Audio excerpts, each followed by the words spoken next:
Thank you, Nasrin. Well, first of all, welcome everybody. Thank you for coming. Welcome to the NATO. So my name is Fatima. I'll be your host today for this series of innovation talks. This webinar is brought to you by Soolvit, the African Innovation Management Platform. So we have the pleasure today of having Donato Macario, who is an open innovation specialist from Italy. And he gave us the pleasure of giving us of his time to have this second episode of Innovation Talks. And today's subject is going to be embedding well-being into innovation culture. So, Donato, hello. How are you? Hello, I'm fine. I'm fine. I'm well, not just because we are talking about well-being, but I feel very energetic. I don't know, also probably Pun intended, I guess. summer is coming, vacations are coming, so really energetic after a year that has been quite interesting, but also a lot of things to do. Great, great. So, Donato, can you briefly introduce yourself and tell us what drives your passion for innovation? Or Yes, of why, course. probably, let's say, why did you choose this path? Okay, perfect. So I like to describe myself starting from my aptitude. I would like to define myself as an explorer, a curious person that is able to bring in together different worlds, different teams, and especially people. I would like to say that I enjoy making things happen through this kind of ability to connect people and experiences. And I like to explore. I like to explore with my body, with my mind, traveling, and also tasting. So especially this capability to create human connection, I think, are really, really important also today in a world where artificial intelligence is changing many, many things. And this is why I wanted to push a lot this aspect of human connection that probably artificial intelligence cannot replicate right now. For the point of view of my job, as you already said, I'm open innovation consultant, and for an intergovernmental body that is called Siambari, I'm in charge of developing open innovation program that puts together innovation needs of the company with students, with startups, with incubator in MENA region, in Balkan area. And I've been also consultant for reality like FAO. And especially in the last year, I'm focused more also speaking about innovation, also in a well-being program that start to work also on this concept of apply design thinking approach, not to design experiences for the point of view of the customers, but for the point of view of the employee. So generally speaking, just in a few minutes, I would like to present two sides of me, one from starting from aptitude and the other side that is more professional side. I see that you are very passionate about this subject. It's even in your job title. You can say you are a specialist in this. Yeah. And also, I forgot to say that also I'm also exploring the well-being part also with a new technique of training in nature to put also the people in relation with nature. And I did many courses also this year, and I'm trying to bring also this kind of approach also for the job of well-being expert that it's really linked. So you focus a lot on the relationship between people's well-being and innovation. Why did you decide to explore this particular connection? So thank you for this question. This is really connected with my job of in open innovation. What I understood during this year, wherever we speak about innovation, for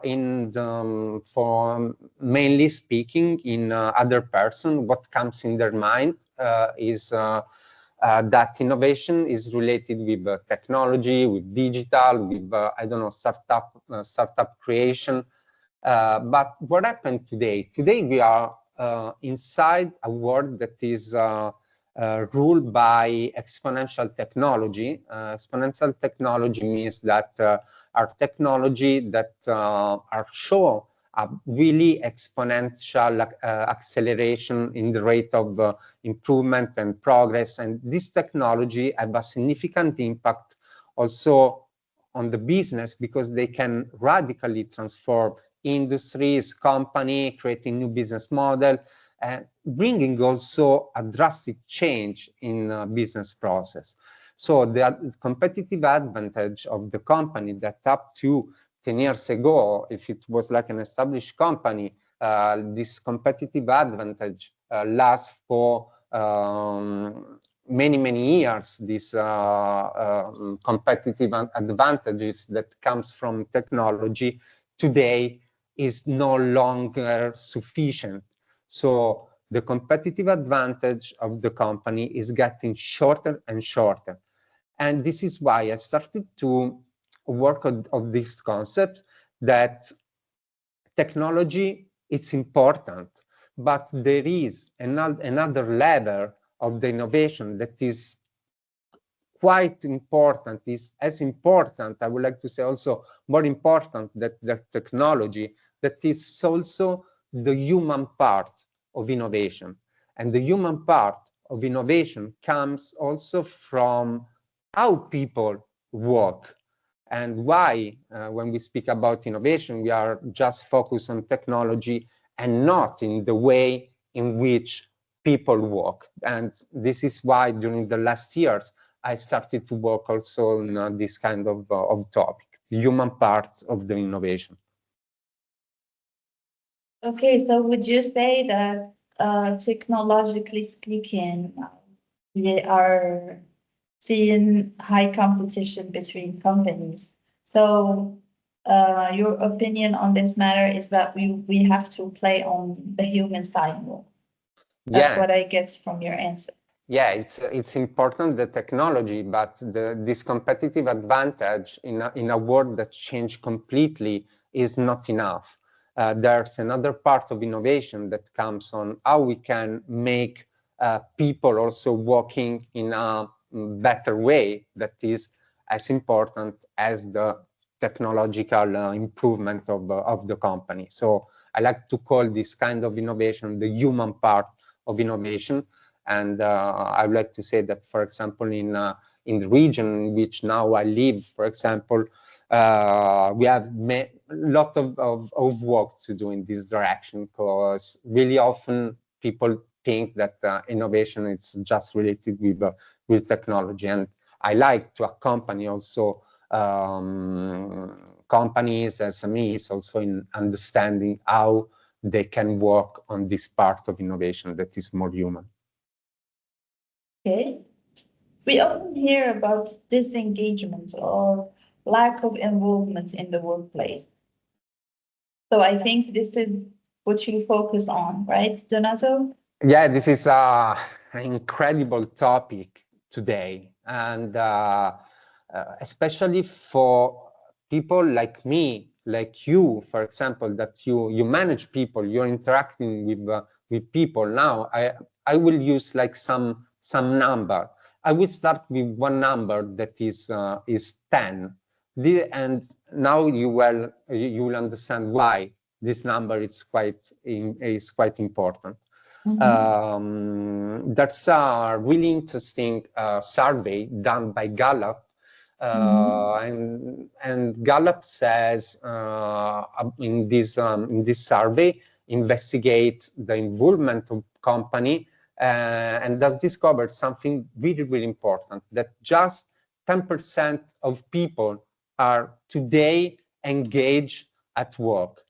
63% of people are not involved, and even worse, 24% of people are not disengaged, but they are trying also to boycott the company they are working with. And I would like to say also to the audience, where do you see yourself in this kind of scenario? And what makes me insane was also understanding the value of this disengagement. Is more than $7 trillion. So it's quite of half of China GDP that is wasted every year in loss of productivity for this disengagement of people. But today, the focus of traditional company still remains on performance, cash flow, and production. It seems that people engagement seems not to be an imperative, I would like to say an urgency to work on. And there are also, I don't know if you are familiar also with these other two words that are great resignation and quiet quitting, that underline how much people are disengaged. So great resignation means that, for example, in Italy, around 2 million of people just in 1 year, they resign for their job. This document of Gallup underlined that in US, for example, more than 4 million of people, they leave straight away their job. And another phenomena quite interesting is the quiet quitting. What does it mean, quiet quitting? There's a lot of people that can be inside that 63% that I said before, that they do at work just the minimum necessary to not be fired. And this is also, I try also to looking for some data, and I found out some really similar scenario also, for example, in Italy, in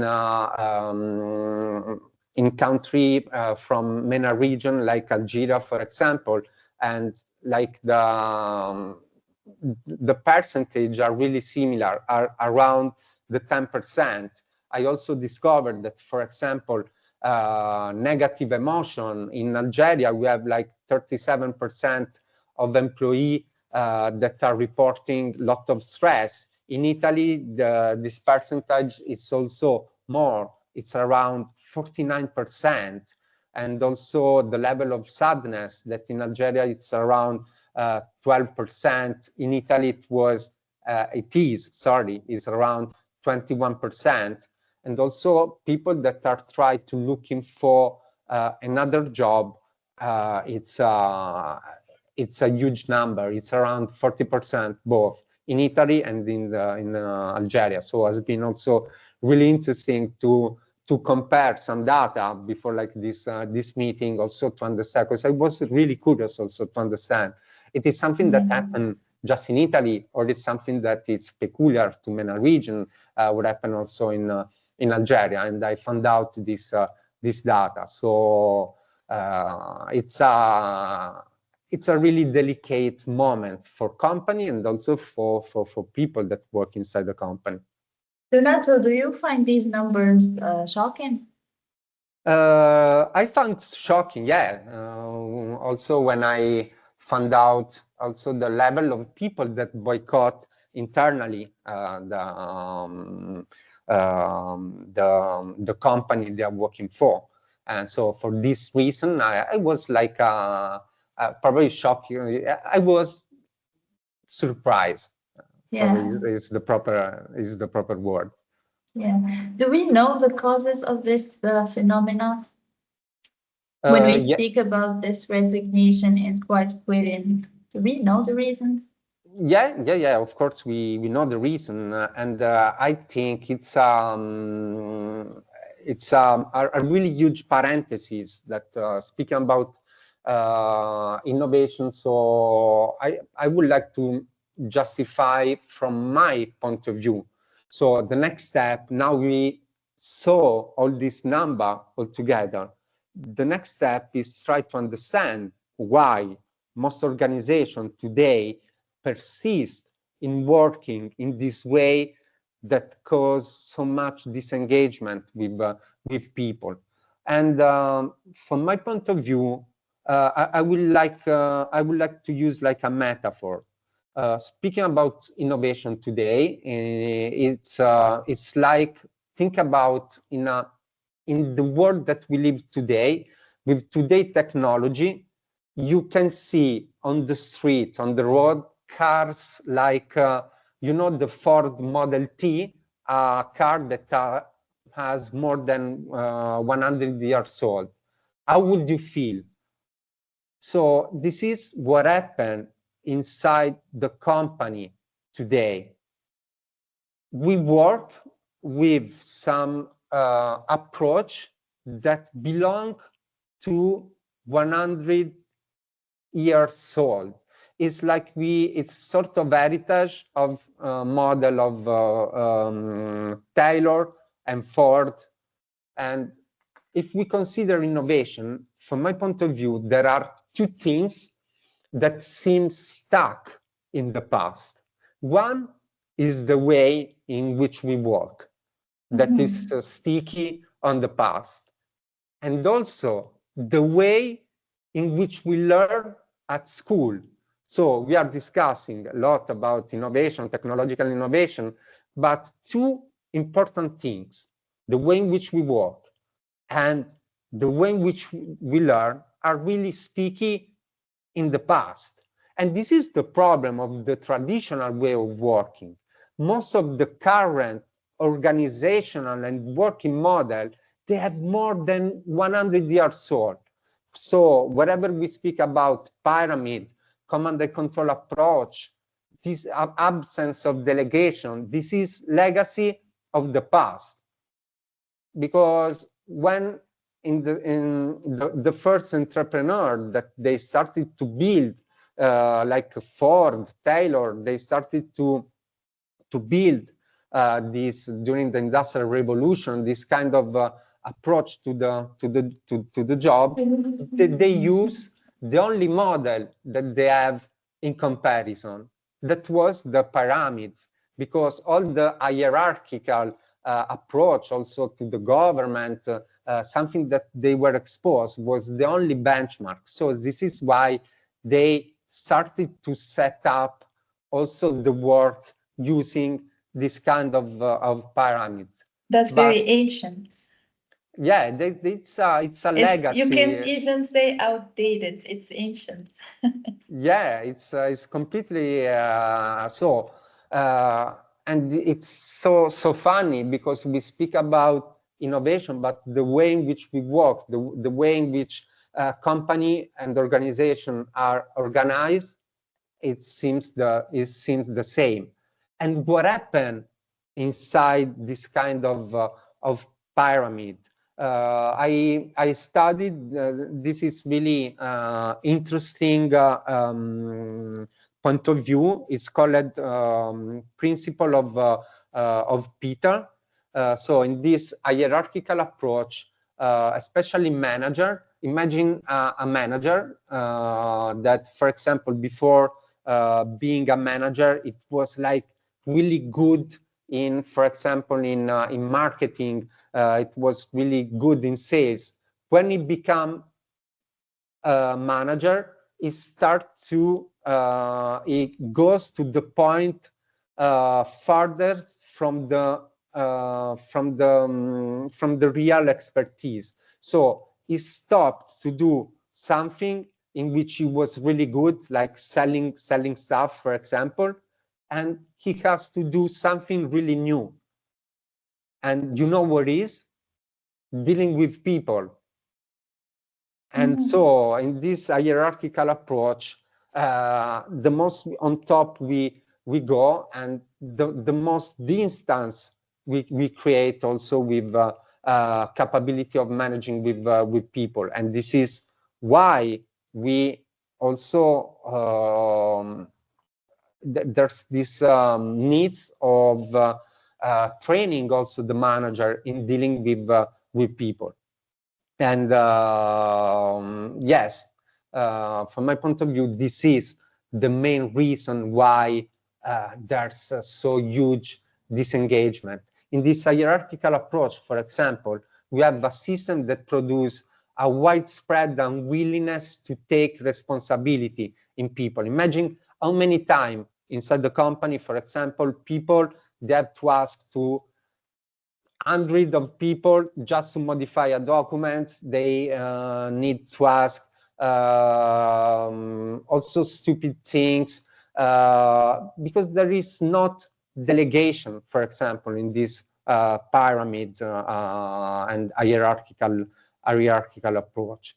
And another thing that is the larger the company grows and the slower become.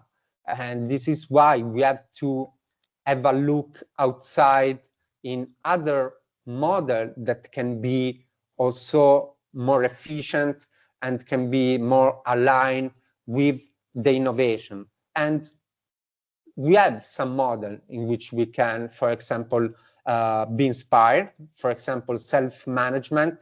It's a solution. There are many companies that are working also using this approach of self-management. That is, I would like to say, really close on what happened inside the startup, but imagine to have a startup approach inside the already existing company. And there are also big companies that are working like that. So think about Haier, that it's a Chinese multinational with more than 400,000 people that work in this way. Like they are like a network of startups. Spotify, Morningstar. There are also bank, Gore-Tex company in textile, Patagonia as well. They are working using this new approach of self-management.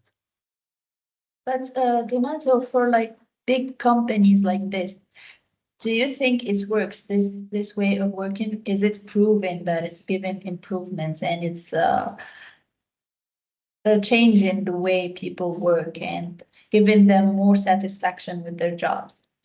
I think, yes. I mean, I study a lot this kind of model. For example, the model of Haier, the multinational that I said before. Imagine that they have for each product, because what happens inside the company really often, they have to produce new product and services, for example. Whatever they have to produce, new product and services, they act like they are like a startups. So if you have to create a new model of device, a new fridge, you have, for example, many startups that compete also among them. So they don't have within the same company, you mean? Yeah, inside the same company. And they have also a system in which they can make experiments. They can also share the result of this kind of experimentation. They can learn like the startup from the fail, and they can share. So, but if we want to use like this kind of approach that is more similar to how a big company can understand how to act like a startup, we need also to treat employee inside in a completely different way. And this is why there is also for us that we are working, for example, in incubators, in TTO, BSO, understanding how to build a startup today is important, not just for to create a business from zero, but it's important also for people that can bring this kind of approach also inside an already existing company. And this is the difference between entrepreneur and intrapreneur. Entrepreneur, it's a startupper that does like a startup for his own reason, because he wants to build his own business. But the intrapreneur It's a person that works inside already existing company, and whatever he has to create a new product and services with the team, he knows how to use the approach of the startup. And why it's important, the approach of the startup? Because we have seen how fast is going the world outside our doors, and we need to use also this kind of approaches that are able to make also innovation more faster, more adaptable. So this is why having this mindset of startup in already existing company, it's from my point of view really important. Also for the VUCA world that we are living today. VUCA is the acronym of volatility, uncertainty, complexity, ambiguity, and startups are really able to face this kind of reality that we are living today. I see, Dana. So you would say your advice for big companies is to sometimes it's okay to act like a startup. Yeah, and this is what companies that do real innovation they are looking for. Also, when they have like a interaction with new employees, so they evaluate also this capability. Have you already created a startup? So having this mindset, I think, is quite important. And as an expert of open innovation, we have also, I think, to foster also this kind of attitude.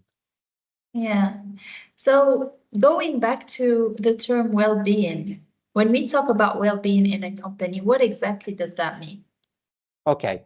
So well-being, it's whenever we speak about well-being,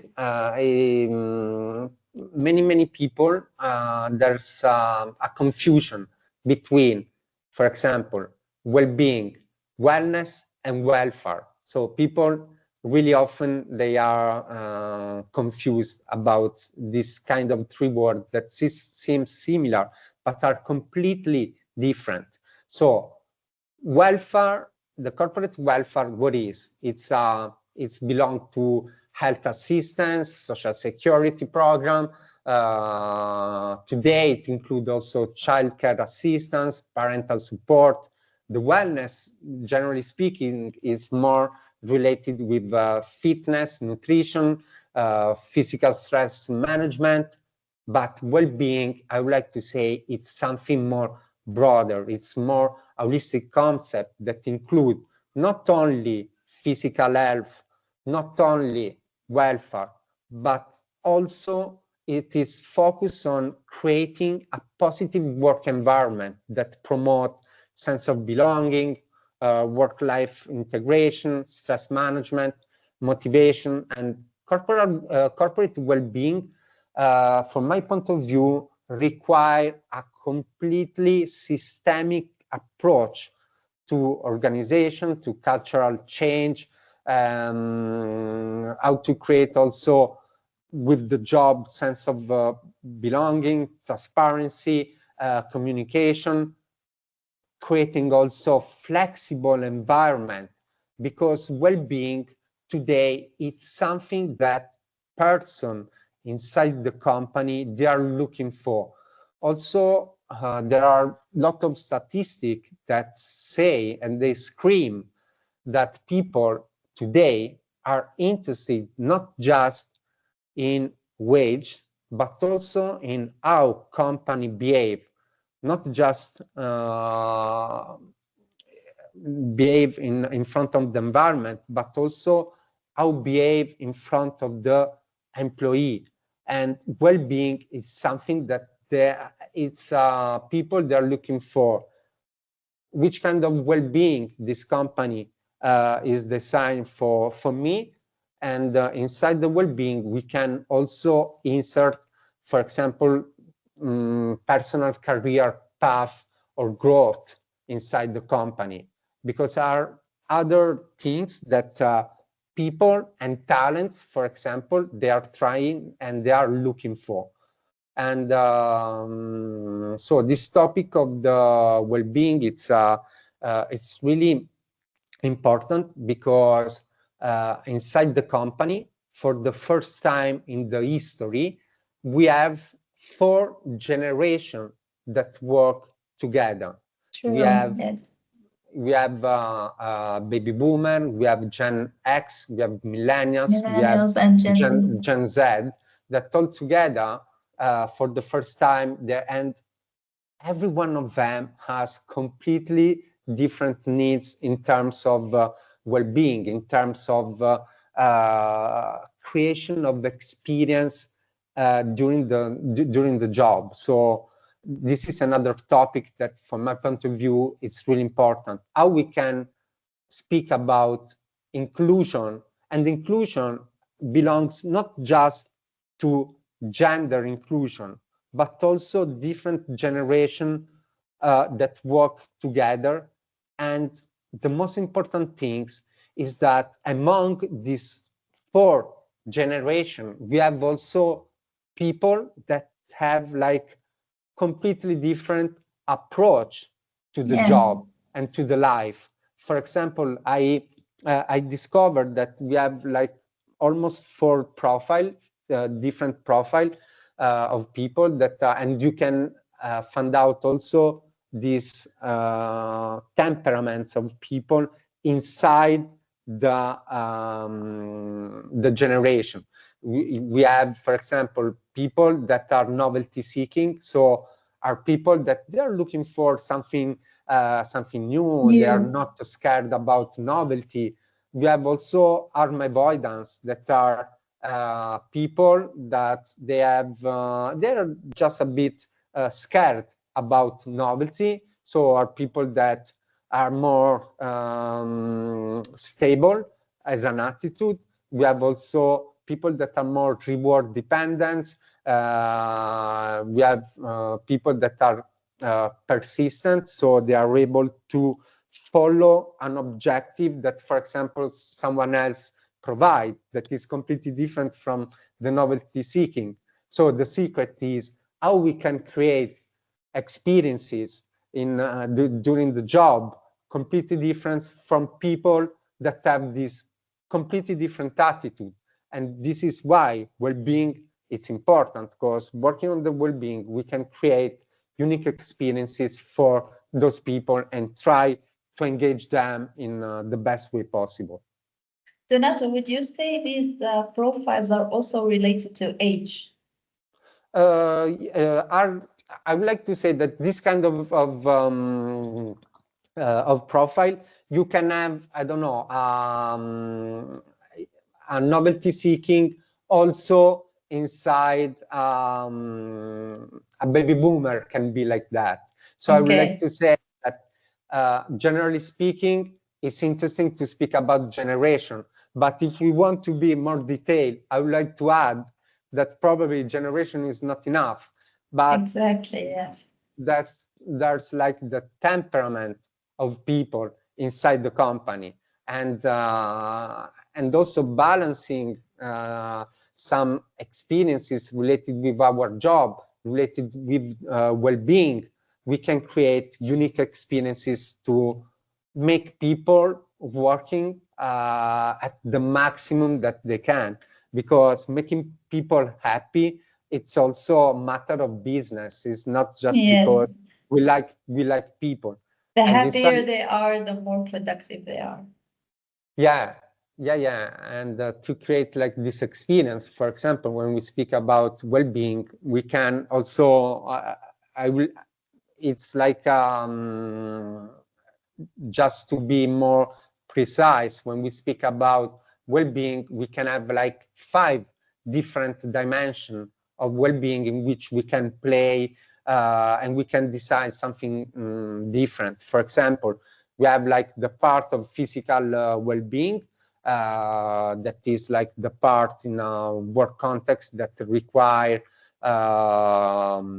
attention also on healthiness, fitness program.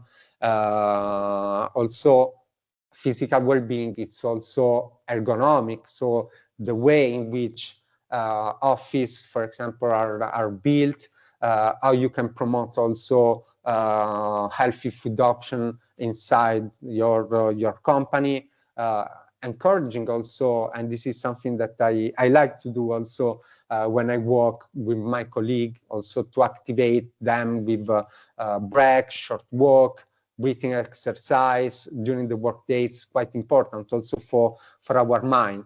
So physical well-being is the first part. After we have mental well-being that unfortunately after the COVID-19 is no more a taboo, because I would like to say that, for example, in Italy, up to some years ago, mental well-being was like a taboo.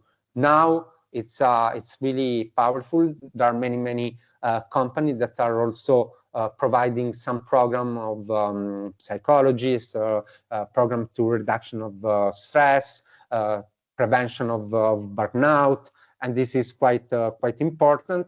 We have also emotional well-being. That is something, again, I would like to say, something new. But what does it mean, emotional well-being? Emotional well-being means also to provide to employee awareness about the emotional state, emotional management, stress management, and think about all the activity that we can do, for example, with yoga, with meditation, with flexible work policies that allow, for example, employee to take necessary time to take care of themselves and also their family. This is another word that we will use also in during this presentation: flexibility. Flexibility is really important when we have to create new working experience for people. And another dimension, it's also the social well-being, because social well-being means how inside the company I can foster also collaboration among team, how I can create, for example, also promote transparent communication inside the team, how I can create also diversity, equity, and inclusion policies that can promote also this kind of social responsibility initiative inside the company. And another kind of well-being that is really, really important, it's also the financial well-being. Financial well-being means also offering not just competitive wage, but also how I can promote awareness and courses, for example, about financial management for people that work inside the company, to work also on this kind of added services that can create amazing experiences, able to attract, able to retain talent inside the company. So this is why well-being, before I said it's really holistic, because somehow it's related with five different, we have five different type of well-being. And imagine how for that kind of people that we saw before, we can create completely different experiences in our company. Donato, how far from reality do you think we are when we speak about this? How much of this is really applied in companies? This is something I would like to say, it depends on the context in which you are surrounded. From my point of view, I don't feel lonely. I mean, because I met many of these, I would like to say also pioneers company. I had the chance also for a period to work also with this kind of company. How is the situation since I'm back in Puglia? I would like to say it's really, really difficult. This is why I'm as I said to Nesreen some days ago, it's sort of fight that we have to do if we want to innovate also this side of the company. what I do, for example, as an expert, wherever have to speak about open innovation program, for example, I cannot speak about open innovation without changing the way in which we work. Also because, you know, what is the average of time, of hours that we spend in our life working? What is it?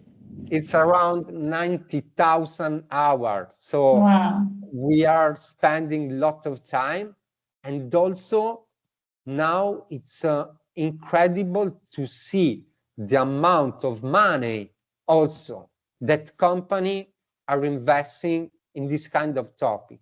We pass from, it was like around 46 billion in 2022 up to the provision is in 2030 around more than 100. So it's something that is growing, way of working, change management, consultancy, and you can go also online on LinkedIn and see how many company they have born in the last 2-3 years that are working around this kind of topic.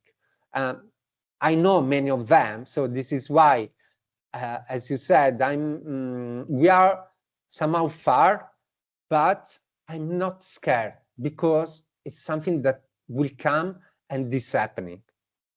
That sounds promising for sure. And, so we can't speak about well-being without speaking about work-life balance. Yeah. Which is a very recurring theme.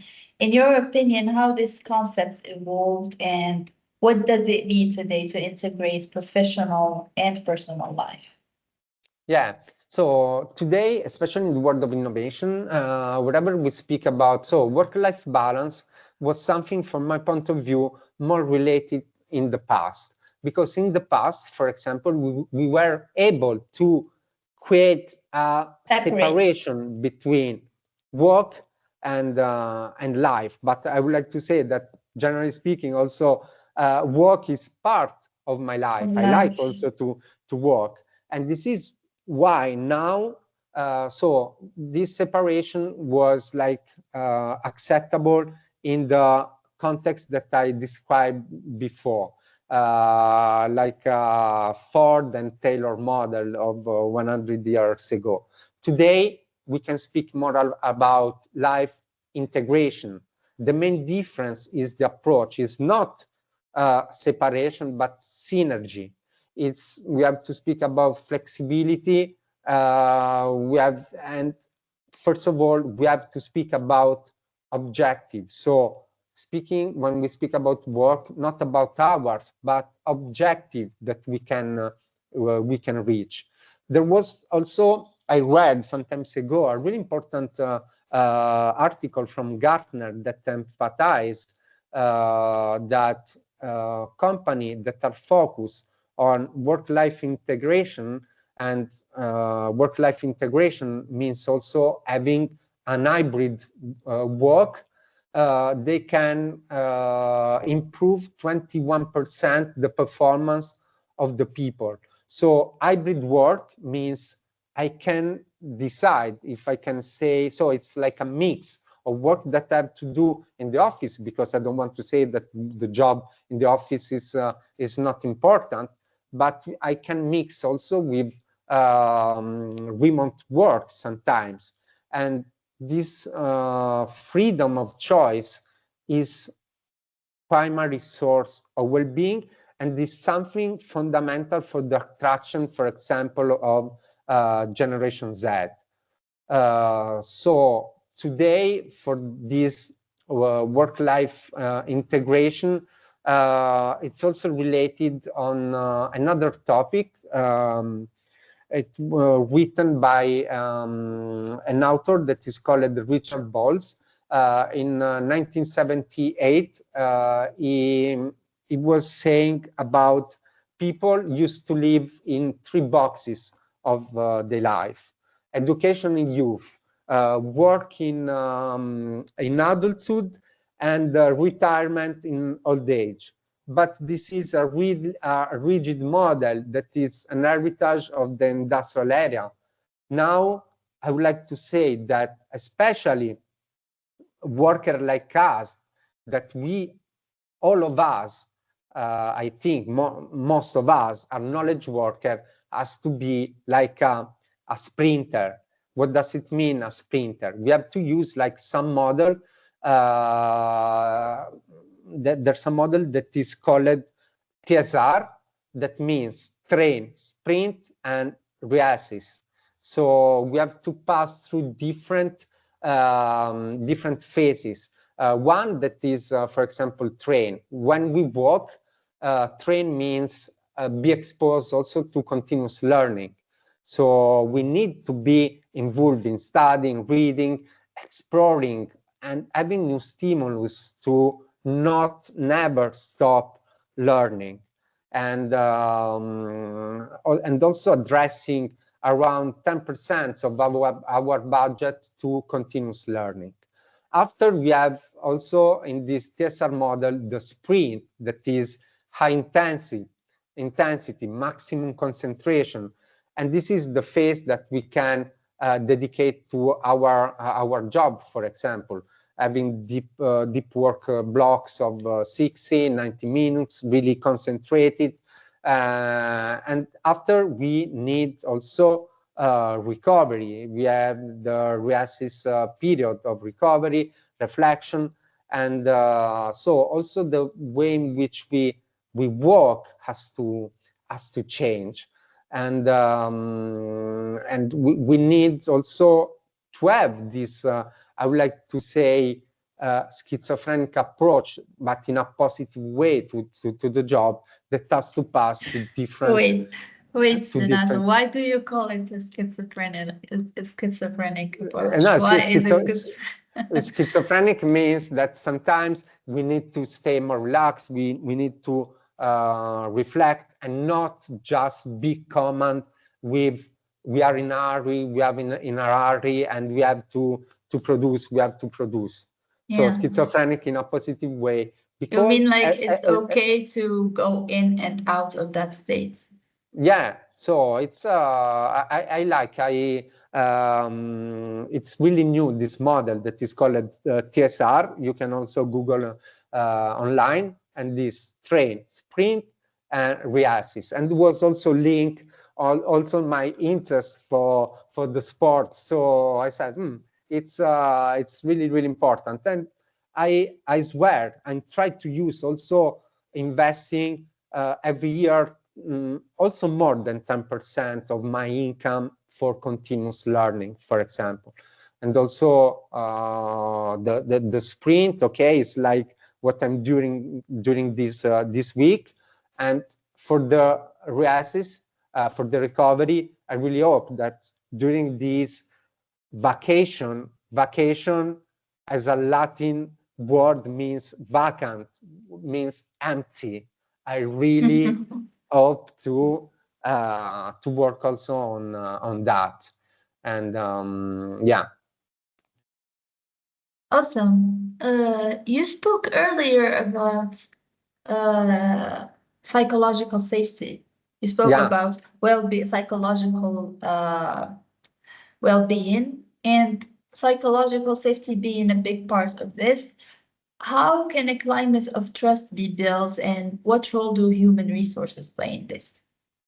Human resources in well-being, I would like to say that today is the key figure in this kind of topic, because HR are the layer in which can communicate, for example, with the top management.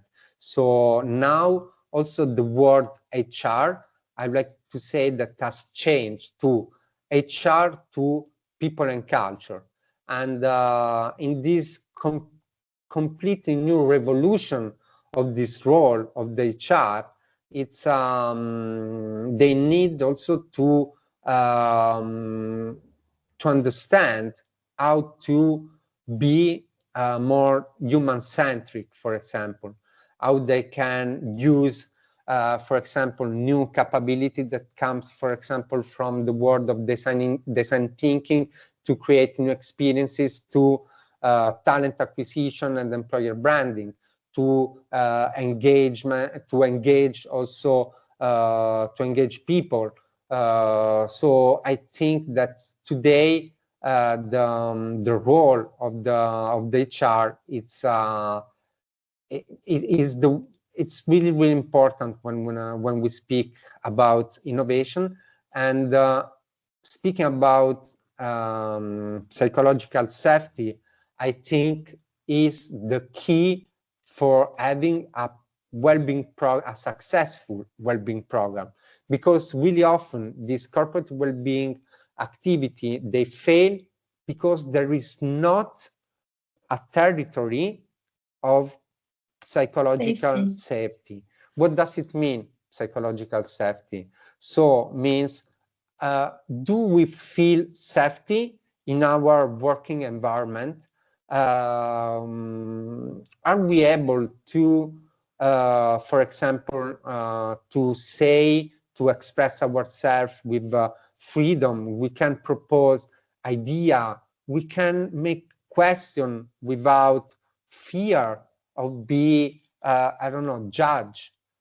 And this is a role that has to be promoted for ourselves, for example, but also HR can support people in creating this kind of psychological safety environment. I will give you an example that for me it's quite important about the importance of psychological safety. That is, you remember, you are more younger than me, but probably you remember Nokia.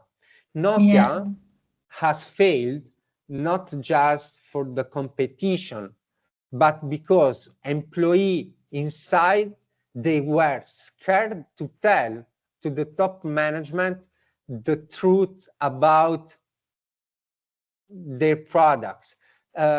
Because like the top management, it was like a sort of, they create sort of fear in employee, and they started to hide the reality on what was happening in terms of sell in new technology. So I would like to exaggerate in saying that Nokia has dead because was not so able to create an environment like that.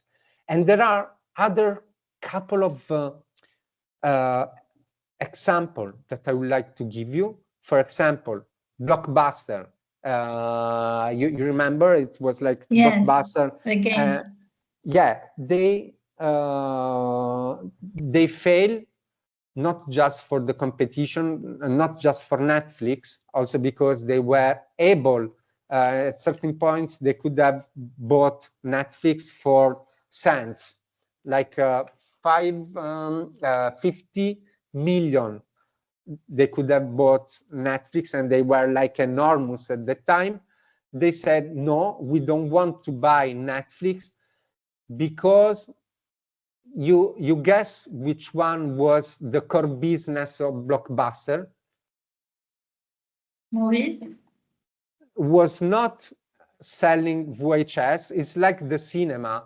All the money, the majority of money comes in selling junk food inside the store, because all the management comes from Target, that was a retail chain in US, and everyone was really focused in selling junk food, and they said, okay, if we buy Netflix, we have to change our business. We have to change the way in which we work. And instead of investing in something new, they decided to not change, and they fail.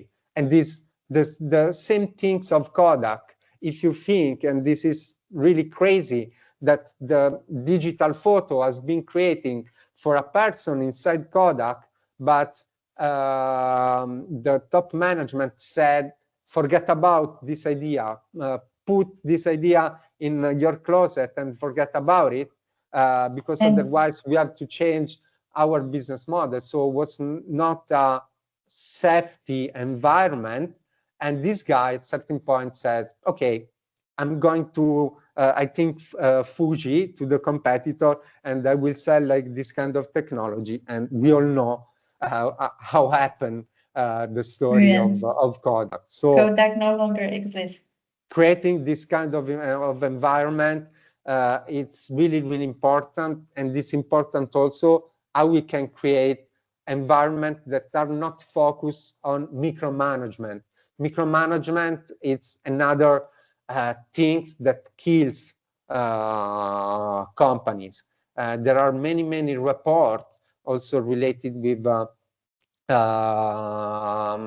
that explore the impact of micromanagement leadership in remote work, in the work environment, and macromanagement. It's another thing that kills also the willingness of working in people. Donato, can you tell us what micromanagement looks like for the people here who don't know what the term means? Yeah, micromanagement means, okay, there's a person that every day say to you what you have to do. It's like a bullet point, you know, a bullet point that you have to follow. You have to do this, this, this, and this. But in the other kind of self-management, for example, organization that we have seen, there's another approach that is more an objective. So there are not people that say every time what you have to do, but you have the objective, and inside this objective you have also freedom to act. And this is also completely different in because often we think about a leader as someone that has to give rules, someone that is really linked to command and control. But there is another leadership that now is growing a lot, that is a leader that can habilitate people in working in the best way possible, in creating the environment, in creating, in communicating with other units, with other people. So a leader, a supportive leader, it's not someone that decides, but the leader is someone that doesn't do micromanagement, but create the environment in which everyone can express himself at the maximum of the potential. I was saying thank you very much for this explanation. So Donato, we have a few minutes left. Yeah. So for my last question, I saw that you spoke earlier about what you call experience design. So can you talk more about this? Yes, of course. This is I will start like this this last question using a quote that comes from Branson, the founder of Virgin, that says, clients do not come first, employee come first. If you take care of your employee, they will take care of your clients. So now, during this period, we are living in a sort of paradox that concern what happened inside the company.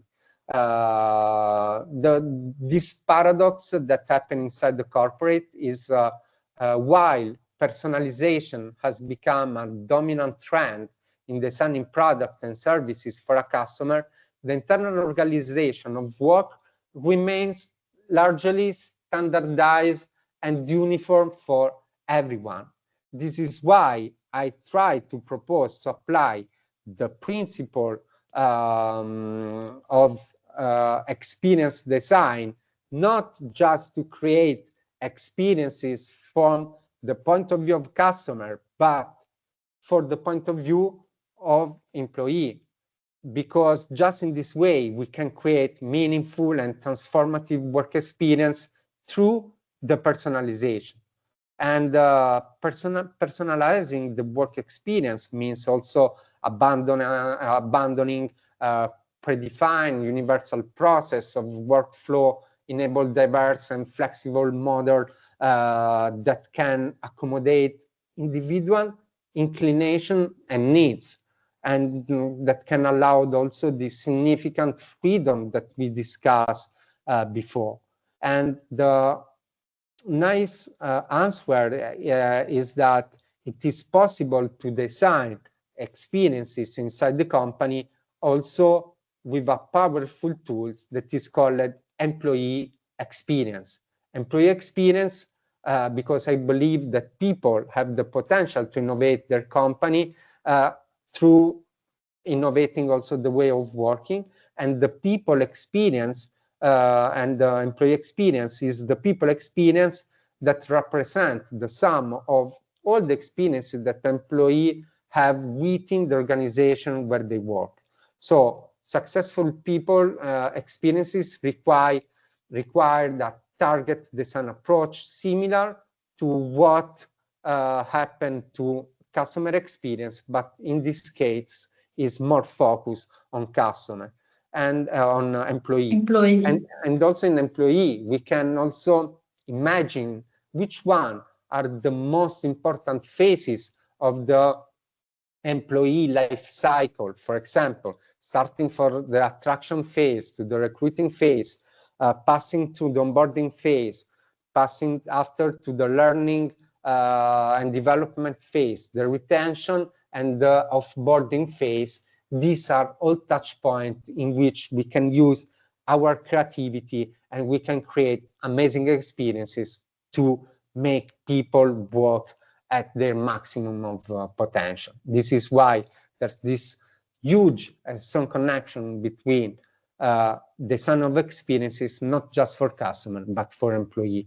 And here, again, it's something which also a lot of people and a lot of companies are investing a lot of money, and also in consultancies activity, there's a huge focus that I really hope can also be spread in the region in which I live today, because I do many of these things, but more I would like to say in the north, but I really hope to do also more here.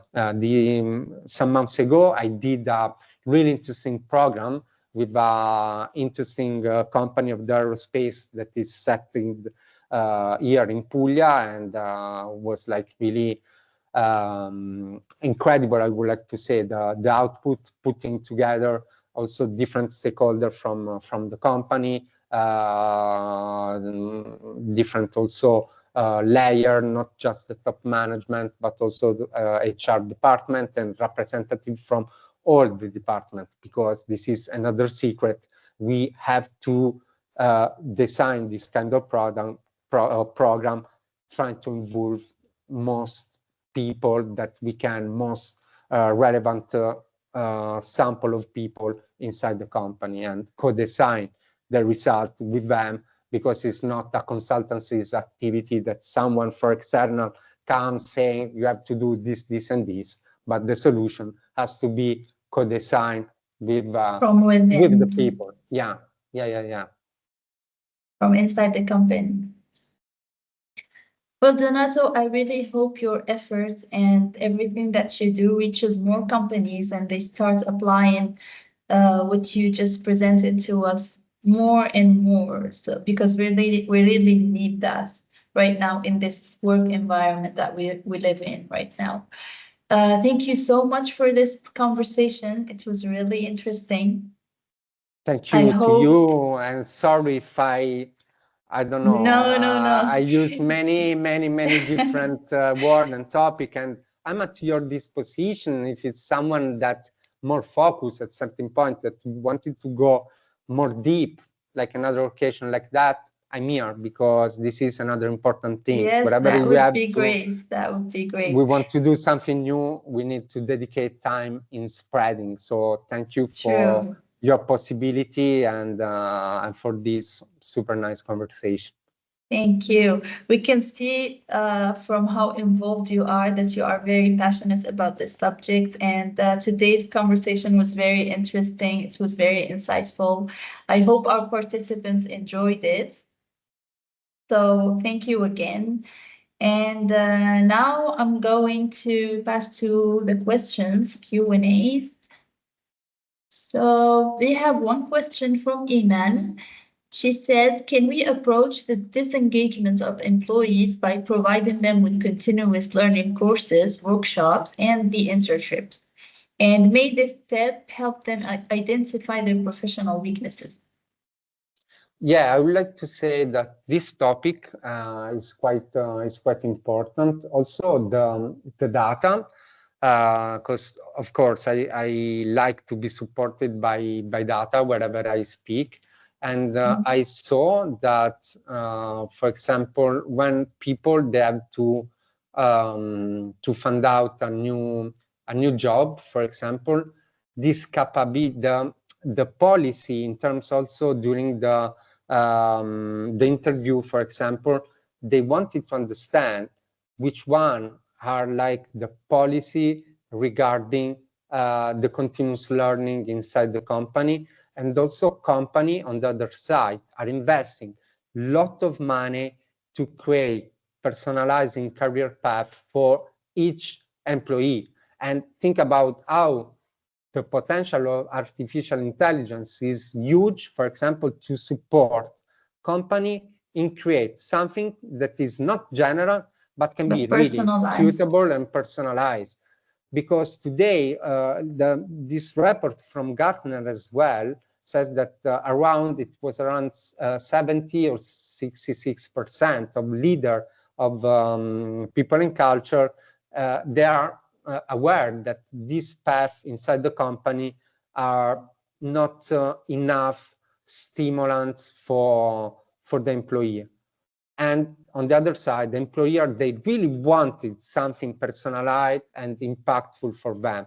So this is another topic that wherever we speak about well-being pass also. What I can offer to Nesreen that is suitable for them is something that she can also deal with me during the assessment, for example, and how we can change also this path during the life inside the company, because this path is like, I don't know, lean startup approach. You need also to make adjustment, and it's a fundamental topic. So it's a continuous job. Yeah. You would say it's a continuous job throughout the journey of this employee. It doesn't stop. You don't just do it once and then stop. Yeah. And also there are many applications that are working in this, how we can learn something new. I don't know, investing half an hour, 1 hour in one day. So I think another topic is also today, and if I see the most promising companies that are working in education are not the one that says, I don't know, for a master, you need to stop a couple of years, but the challenge also for in terms of longevity, because we have to work, the lifespan of work is enlarged. The way in which we learn has to change.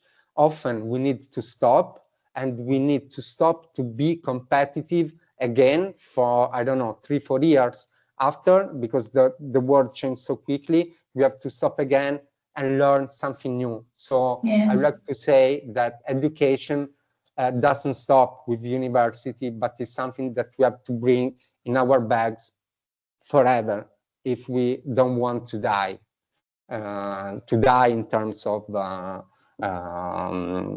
would like to mentally, say professional. Yeah. For other reason, we have the world that is playing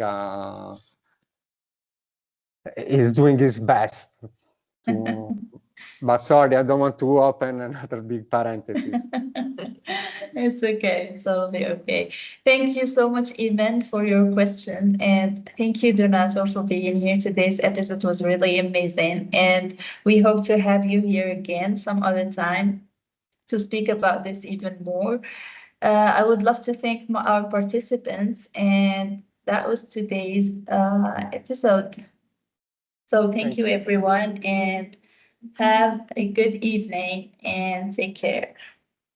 Thank you to you. Have a nice evening and nice holiday. Thank you very you. much, Donato. See you very soon. Bye bye. Ciao. Ciao.